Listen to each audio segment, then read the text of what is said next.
I was uploading yesterday's video and a comment popped up on my phone. And I feel like in the past, this is exactly what pushed me away from Christianity when I was younger. He says, oh, and this video was uploaded like weeks ago. It was called God Can't Save Gooners. Some of you may have seen that video, which in summary, someone who invited me to mass with him, he was watching stuff on his phone after the services in the middle of church. The title kind of gives it away what he was watching on his phone. You know what I'm saying? So listen, I'll leave the video in the description. I'm not lazy. Anyway, the comment goes, it's making me laugh. All the comments saying this guy needs confession or to dedicate himself to God.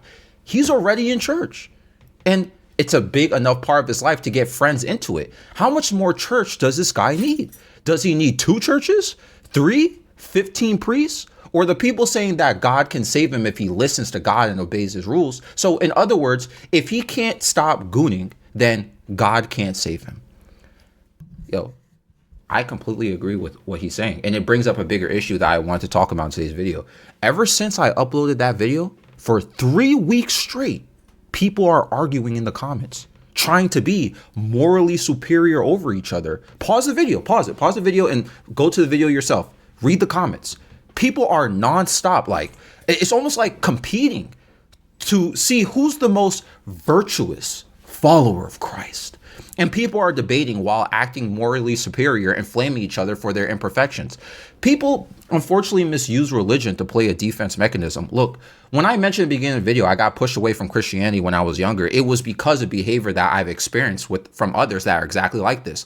I found my way back into faith and adopted it back into my life. But still, to this day, people who use religion like this, I just literally can't take them serious. Remember that religion for many people, it provides structure for them, a community. With religious belief systems, it's a common idea that if you follow the rules of your faith, you are, quote, safe and good, right? But when someone is doing something that is, quote, sinful, considered sinful, or in disagreement to your faith, you feel like it's literally threatening your worldview. So to protect your own sense of security, you judge, shame, and ostracize people as if you are some morally superior being, since you can loudly point at someone and call them a sinner or be like, he's doing it wrong. And the worst part is, this is the worst part, y'all will do this with people who are trying to be better. Y'all will do this to people who are struggling or mentally consumed by their addictions, vices, and so forth. And when they fail, or are in progress to making themselves better, but aren't perfect enough for your morally superior religious foundation, you feel like it's a green light to shove the faith of that you're following down their throat. It's okay for you suddenly to step on them or look down on them. And people act like they're not doing that. I don't do that. I'm just spreading the word of the Lord. Okay, but yeah, you act like you're doing that, but don't have any self-awareness to how you speak to people when it comes to their faith and the rules of your faith. They act like, they're acting like, I'm just doing this. I'm trying to educate. But the way you speak to people is lacking all sorts of compassion and empathy, and feels more like you're lecturing them about what you're doing wrong, what they're doing wrong rather, or what they struggle with. Look, I believe the psychological term is spiritual bypassing. This is when people use their spiritual or religious ideas to avoid facing or dealing with any unresolved emotional issues, psychological issues, or unfinished or, again, unresolved developmental issues. Like if someone is struggling with addiction or they have passions or vices that they're struggling with, right? Just saying, read the Bible, confess, bro, listen to God. Just saying that is lazy, easy, and thoughtless. It's the opposite of being compassionate and caring for your neighbor, because what you're doing is never addressing the science and the logic that this guy or someone may have in terms of their dopamine addiction or compulsive behavior issue. You don't know where that comes from. That can come from disorders. That could be trauma induced. We're just going to ignore that and be like, just shout, sin. That's a sin. Read the Bible. Confess at church. What? Hello? You're not humanizing the reality of an individual and what they're going through. What may have caused, you don't know what that is. They could have something chemically wrong. It could be trauma-based. You don't know what their childhood is like. But sin, read the Bible. Okay, that's going to fix it, y'all. Like that, you just shouting at somebody and just like pointing, like requires zero effort, zero intelligence, and doesn't solve the issue. And this is why people move away from their faith or the church. You shouting, sinner! probably makes you feel like you're more powerful or above others in some way. Think about it neurologically. Judging others does reward the brain, psychologically speaking, right? Neurologically speaking, whatever. It feels good to be right.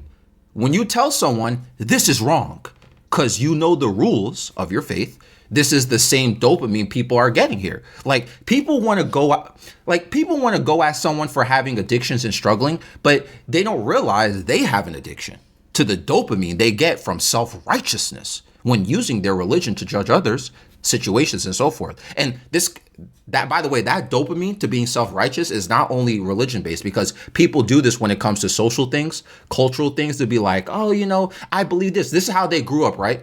They were told this is wrong when they grew up. And then they see changes in society and they act like they're on a moral high ground because they disagree with certain lifestyles and so forth. And then, they have an addiction, but we don't want to classify as that. Self-righteousness, right? Look, listen, what good is knowing the law if you lack the spirit of compassion?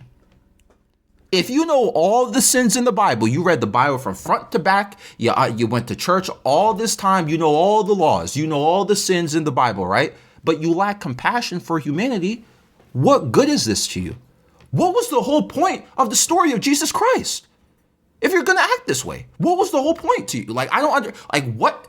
So going back to the comment, he's very correct. Yeah, he's got an issue, but he's trying. He's been going to mass. He invited me to mass at 7 a.m. I showed up. He literally brought someone with him because he's trying his best. He wants to show people he's trying. He's flawed and he's struggling. And this is what I was saying in a later video after I uploaded that storytime video.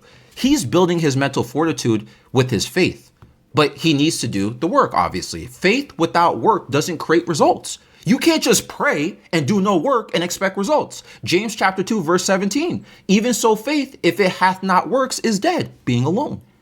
He's trying. He's building his faith. And now he's got to do the work. We all have to do work, all of us.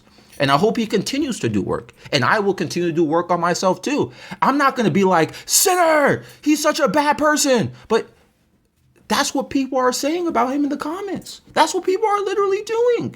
People are literally calling him a horrible person.